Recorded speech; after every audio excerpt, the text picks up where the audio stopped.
Yes, the camera is right. Oh, okay.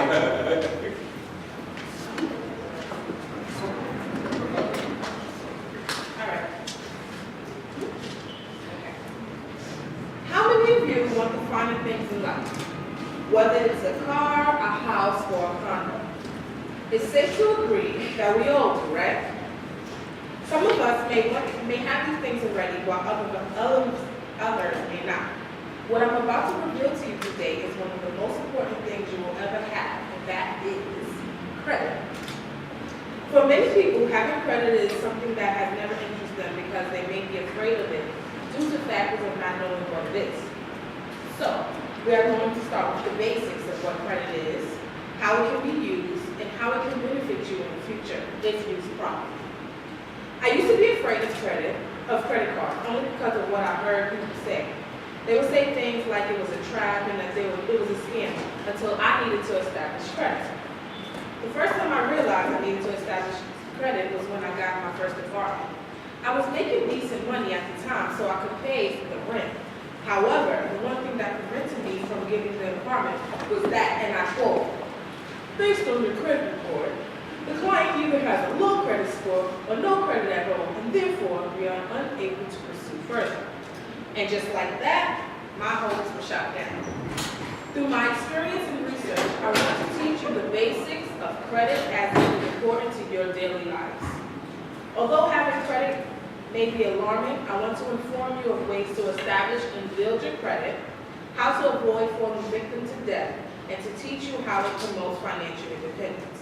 In the next few moments, you will hear of exactly what credit is, the ways in which you can approach it, and how to maintain your credit score, and lastly, how it can benefit you in your future if used effectively. And that's all I'm going to give you.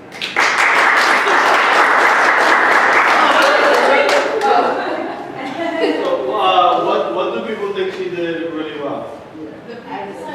No, right now. She did very good because she talks very clear. She has a good tone, and she has a really good message. What else? How did she deliver the message through emotion? Like she felt like she was actually talking to us. Like it was her own personal experience. Yeah, the message is clear and informative, but I would like to include you testing minor qualities and then keep air contact. Say it again. Minor qualities and keep air contact. Oh, eye contact. Oh, okay. Got it. Okay. Then more explanation, but when you might be going through them, you get more explanation. Talk more. More explanation Yeah. where. The points, minor points, small points, and then talk more. Oh, mark the points on here to see where I'm going to look up. Okay, got it. That was good. I think personal story, which is great. Vocal variety was really good. I think the concept of threes is also important. Like, I'm going to give you three things. Like that prompts people to expect three things. If you just go down the list, they're like, how many more is coming? Like, when you say like, I have 3 points, and I'm going to go through this one, this one, and this one, it gives the audience, it gives them an outline to follow. So should I add in 3 points? Because I can put in 3 points. You said somewhere, like, I'm going to go to the following. Oh, okay. three things. That was really good. You want to say something? Just, I think the more you memorize, the better it is because you live directly at. Sometimes like you don't paper. But the more you memorize, you can really speak to the audience. Okay. Any bad parts though? I really need to hear it. Like, is it interesting about training? People confident? The more you try, the more you try, the more you know. Okay. Cool. Good job. Thank you. Thank you. That's all it's here. There you go. What is your name? Christiana. Hi. Give a round of applause. Hi everyone. So I was asked to, say what my favorite grade teacher was, but I don't remember. So I'm going to tell you who, in high school, my favorite teacher, who she is. I was in the it's called like I'm not sure, it's different back home. So we have first form, second form, third form, fourth form, and fifth form. That's after you leave grade school, sixth grade. So I was in the fourth form, and I remember this teacher, her name was Miss Harris, and she said, I'm not sure how the topic came about, because I think we had a discussion, and she was explaining to us that never be envious of people who have more than we have, or who we think have more than we have, because we don't know what they did to get to that point. They may be seriously in debt, they may, they have stolen, or they worked really hard for what they have.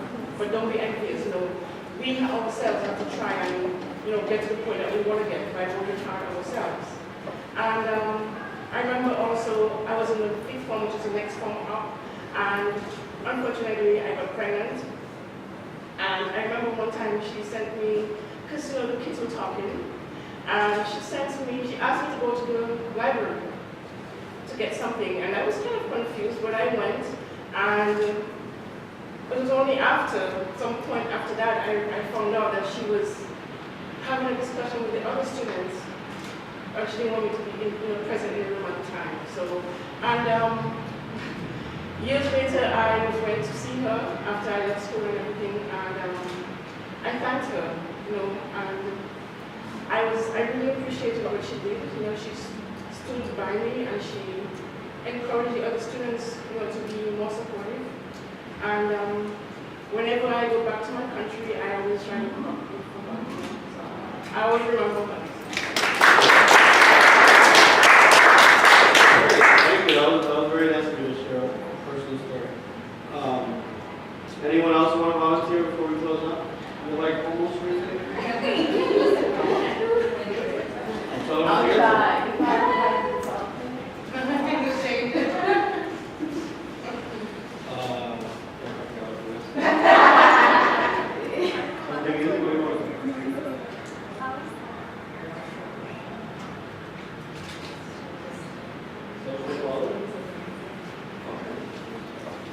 If you could change one thing in politics, what would it be? Because I've been like, So wait, you gotta start with the thing. Your name?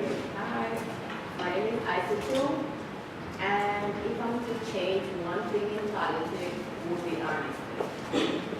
Because sometimes when our leaders are running for office, they come up with a lot of things, like a lot of ideas that we can fall into just for us to work for them, but they're not being honest with us. You have leaders who will say, oh, if I get into office, I will change this and that. At the budget, like the education budget, just to have like certain type of group, like certain type of audience they're talking to gain their vote. Or Octavia Newstrom, for an example of dishonesty in politics, he promised his audience, when I get into office, I will change immigration policies. I will build a wall. And recently, he just came up with like the grad quality citizenship that he can change it. But that's being dishonest with his audience, because if anyone who knows the law and the Constitution of the United States, you know that he cannot change it, because that birthright citizenship is protected under the 14th Amendment. And many other leaders in the world use those type of targets, like sell ideas to voters just to get their votes, but they're not being honest. So, and I feel like the more politicians are honest with their audience, the better the relationship they start to build. And people can start to think that all politicians are not corrupt or all politicians are liars. And people start believing in the government. Because it makes no sense, like, people even don't vote because, oh, these are a bunch of politicians that promise us a bunch of things at the end when they in office, they don't do what they promise us to do. And not voting, you're giving the other people who are voting their right to be heard. So I feel like this honesty is a huge role that people don't take.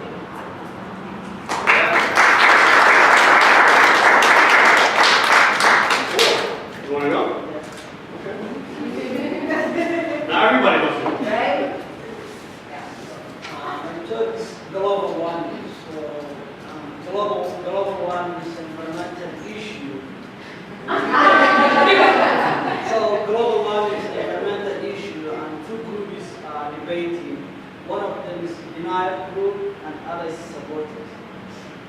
Supporters are climatologists who study the scientific climate, and others are climatists. So climatologists are saying global warming is increase average temperature of the earth, and after they studied and deep research, they realized major causes of global warming is carbon dioxide. And the major source of carbon dioxide is combustion of fossil fuels, like using the oil combustion or and human activities. Other groups say we had a time called middle difference. So temperature was increasing and decreasing. So increasing temperature is a normal. So carbon dioxide is not causing. And carbon dioxide is a part of greenhouse gas. So there's other greenhouse gas that cause global warming. So the carbon dioxide is not major cause of global warming. So my point of debate is carbon dioxide is causing global warming. Another group they say carbon dioxide is not causing global warming. There's another factor. So that's the point.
So I could have gotten any feedback if possible. I think if they would have told me that my speech was great, I would have felt much more confident in giving that speech. But regardless of that, I'm really grateful for the experience. Thank you guys so much.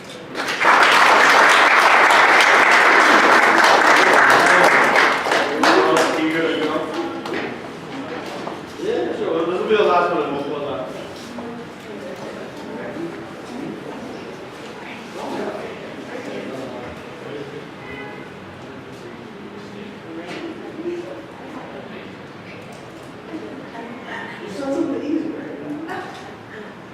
Hi, my name is Sandra Robert, and my question was, how does the rain? How does the rain? The rain. Okay. So I'm from the Caribbean. How does the rain make her? Make me feel. I love the rain. Me too. Because I'm from Turks and Caicos Island, so when I was younger, when we'll be reading outside, my friends and I, we would, get into our bathing suits because it's beach time. So we'll go in the rain, we'll take showers, and we'll run all around the neighborhood because it's fun and nice. But when I came to America, I would go in the rain, it'll make me sick. So, when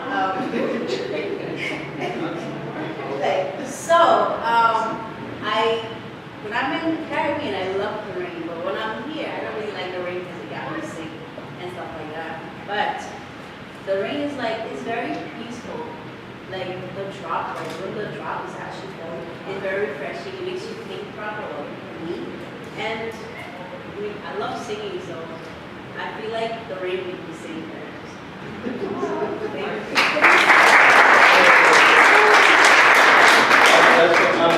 I'm Dominican background. I remember going to the DR when I was younger and just running around my grandmother's house with no shoes, just showering in the rain. So listen, I thank all of you for giving me the opportunity to be here today. I started my academic career at BMCC. I had no desire whatsoever to go to college. It was something I did because I wanted to stay out of trouble and not be at home.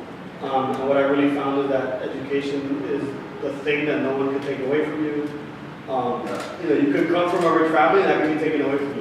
Once you have a set of education, a good degree of knowledge, and a passion to do something, no one could ever rob that. It's not easy. You're probably going to hit a lot of stumbles along the way. But I definitely I don't even remember now. I think in the moment, you're in the library until 2 o'clock in the morning, you're breaking night writing papers, and you feel like the world is going to end. And, hopefully, at the end of that tunnel is success. And sometimes you don't even remember the fact that you had those moments. Thinking about it now. I don't remember how difficult that was, but I know it was hard. And I know that, in the moments ahead, there's going to be a lot of things that are going to challenge us. And I know sometimes our parents and our professors make it seem like this one paper is going to make or break the rest of your career, which could be true. But I would say, develop a passion for learning.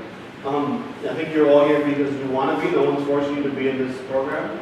And really take advantage of all the things that this school has to offer. I didn't go to an Ivy League school. I hang out with a bunch of people that did. And I'm not envious of them. So you shouldn't feel ashamed that because you're here, you're in any lesser of a position than anybody else that's going to a quote-unquote better school, an NYU or Columbia. Everyone does with their gifts what they can and what they want to. And this is the card that was dealt to you, so make the best of it. And you will find that the challenges that you face coming to a school like this are really going to prepare you for success in the future. And the thick skin that you develop living in the communities that we all do is what gives us really the strength to pursue a better life for ourselves and for our families. So I really hope the best for all of you. They have my contact information, Numa and Jason. So if any of you ever need help with anything, look me up on LinkedIn. I think the last slide has my contact information. Yeah, actually no, it's not really old email. The Facebook thing is still the same. But find me on Facebook, find me on LinkedIn.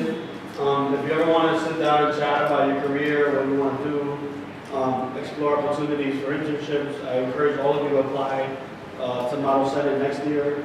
It's an amazing program that changed my life, and I highly encourage all of you to take advantage of that. Don't ever think you're too old. or too young to do anything. You know, once you set your mind to something, you go out and do it. We're not getting any younger, so we might as well do what we want to now. So, thank you very much, and hope you have a great weekend.